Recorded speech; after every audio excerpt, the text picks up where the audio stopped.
Car shows, car meets, car museums, car collecting. It all had to start somewhere, right? Welcome everyone to the 47th episode of the Automotive History series, where we're going to take a closer look at all things car culture. When did people start to meet up? When did people start to collect cars? What was the first car museum? And much, much more neatly compressed in this episode. In search for the answers on the many questions I ask in the intro, we first have to take a look at the times before the car, the times of the horse and carriage. I'd love to tell you the fairy tale of multi-story carriage parking and showrooms filled with coaches and present it as the truth, but I can't. Although the automobile is an evolution of the horse and cart, get the cart out of your head, because it's all about the trusty steed pulling it, the horse. See, how we look at cars today, so did people look at horses back in the 1800s. It was a way of transportation. It carried stuff. It could pull things. It could be used for work or for pleasure. It was a possession which could be used to show off. Yes, I'm looking at you. How you turn up with your car and a sign at the car show that says how rare and fast it is and how many prizes it won in previous years.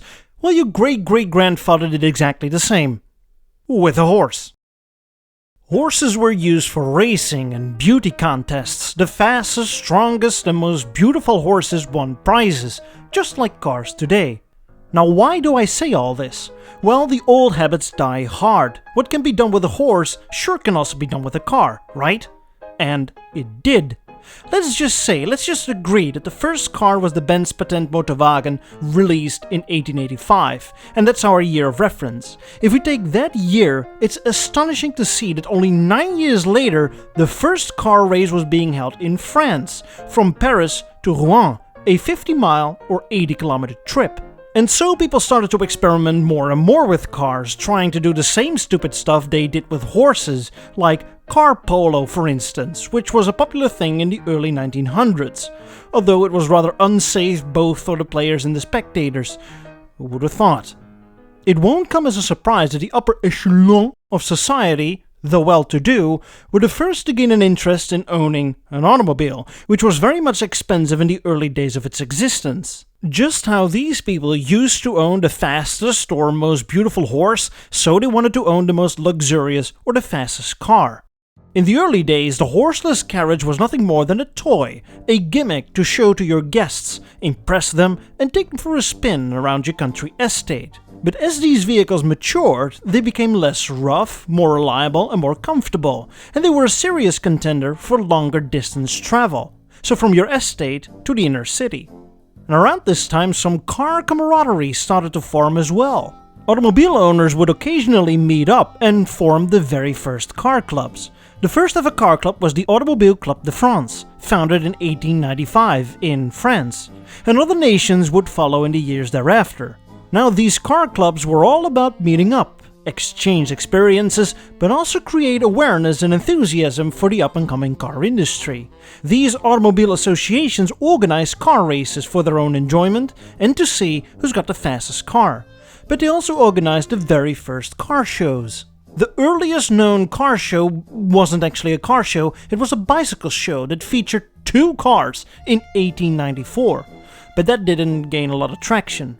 Only 4 years later, the Automobile Club de France would organize the very first official car show in 1889, Mondial de l'Automobile, featuring over 200 models. So, the car claimed a spot in the horse-centric world and eventually managed to replace the horse altogether. What did people do with the leftovers, like the carriages?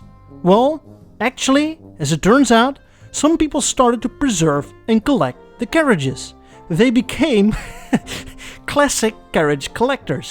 And some of the coaches and carriages you still see in the museums today survive thanks to the people that started to hang on to them in a time when they rapidly became extinct.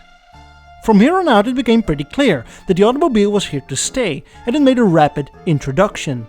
As much as people were scared and opposed to these newfangled cars at first, the world changed according to the needs of the car. The horse was out, the car was in. The stage station became the gas station, the horse track became the racetrack, the horse stable became the car rental, The carriage house became the home garage, the stagecoach became the taxi, multi-story stables became parking garages, and the horse breeder became your cousin Jerry, who can effectively bolt a turbo on anything. By the 1920s, the rich and famous were faced with a new problem. People like Henry Ford turned the automobile into a mass-produced and mass-market good. By the 1920s, the average man could afford a car. And so the rich lost their bragging rights of just owning an automobile and sought new ways to keep bragging. And so the race began of who had the most beautiful, powerful, or luxurious car. The car was no longer a necessity for quick transportation, it became a status symbol, if it wasn't already that. Some car companies distinguished themselves by going the extra mile in making ever faster and luxurious cars. Some car makers made a living out of making race cars just for racing, and convert some of their models into ultra-luxurious cars to make some cash on the side. By the 1930s, the rich were faced with another problem. When they turned up at the country club, it turned out that everyone had come with their most powerful or most luxurious ride. And my car is most luxurious than your car. Oh yeah? Well, my car is more fastest than your fastest most luxurious car. And so they started to lose their bragging rights again. But they found a solution. Coach building. Yes, companies that used to make actual coaches turned to making car bodies. Some of them for regular production and some by personal request. The rich would take a standard chassis, engine and drivetrain from a car maker, but would ask a coach builder to do the custom bodywork. Since the cars were designed and hand-built after the owner's personal request, they were instantly a one-off. Now the rich could boast about having a unique car not seen elsewhere in the world. And they'd be right. You might get the impression that real car culture could only be experienced if you were rich, and maybe there was some truth in that in the first half of the 20th century. But after the Second World War, the world rapidly changed. The post-war economic boom gave birth to a rising middle class all over the world that could afford all kinds of luxuries, including a car. I said that the car was already fairly affordable by the 1920s, but by the 1950s and the 60s, the car became accessible for almost everywhere on the planet, and the world adapted accordingly. Countries rapidly modernized their cities and infrastructure to accommodate and encourage car ownership. Multiple lane highways, multi-story car parks, and the best of all, buildings built around staying in your car, like drive-in diners. And after you finish your meal, you take your date to the movies, in the drive-in theater that is. And with a bit of luck, you saw a car-themed movie. And because the car was in reach of the average Joe, meeting up and showing your car wasn't only for the rich anymore. Car culture exploded during these years. Almost every aspect of the car received its own subculture, where people would show off or compete. Young guys with no money to buy a sports car went hot-rodding 20-year-old cars just to see who got the fastest. Guys who took it low and slow modified their suspension in a race who could get the lowest riding lowrider. Guys who wanted to pay attention to the design and the paint job of a car went on to create customized cars with different grills and wicked paint jobs. Guys who avoided the city streets and preferred rough, rocky roads headed into the mountains to see who has the greatest off-road capabilities. And all these people got together in the weekends to admire and show off their cars through car meets. This one is one of my favorite pictures. It shows a Californian car meet in the 1950s. Just look at all the time and effort people spent to modify their ride. And yet, among all these things, there was a group of people that found all these rapid changes too much to keep up with, who longed for simpler times. Times before the highways, the big city centers and space rockets. A great example is Walt Disney and his new theme park, Disneyland. The first Disneyland opened in California in 1955. Among other themed areas, visitors were first greeted by a turn-of-the-century American Main Street that presented itself like a colorful memory that is just a bit too bright.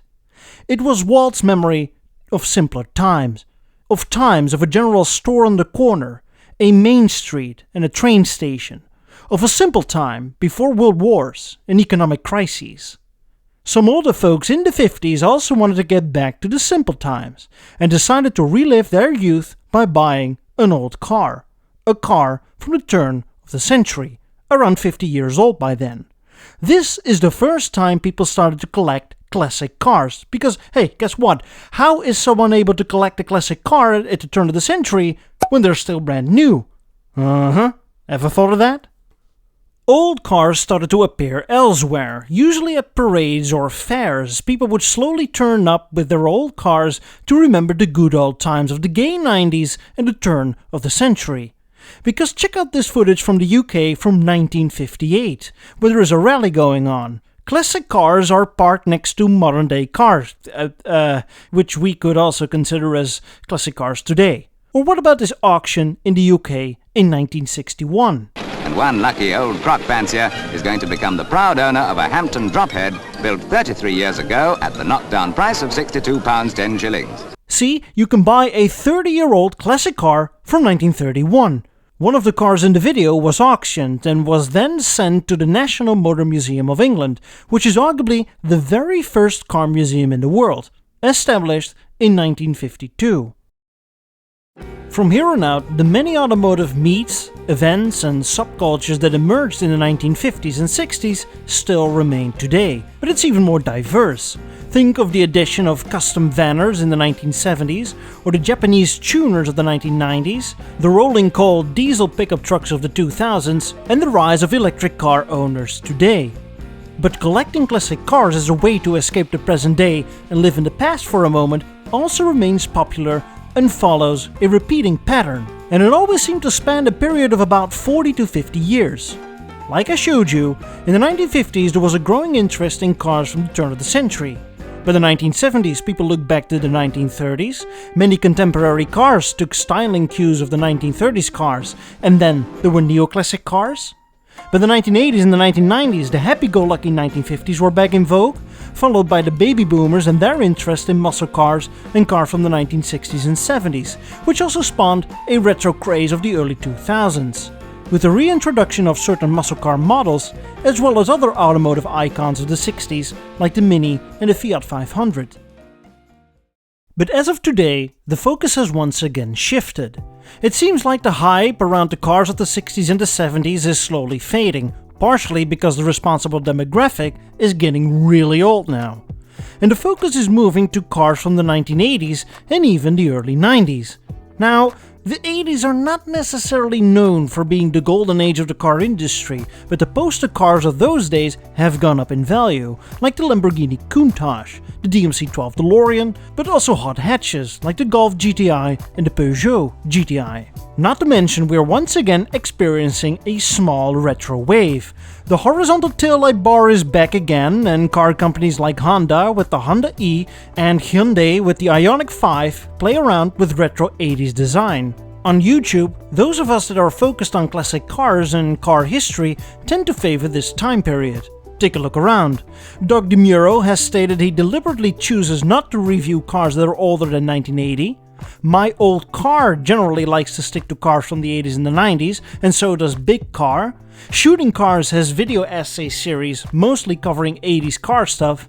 And you have the wonderful Camisa Revelation series, which usually covers cars from the 80s and the 90s. And then you have me, still stuck in the 50s or thereabouts, telling stories that not many people have actively experienced. Just like this one. Oh well.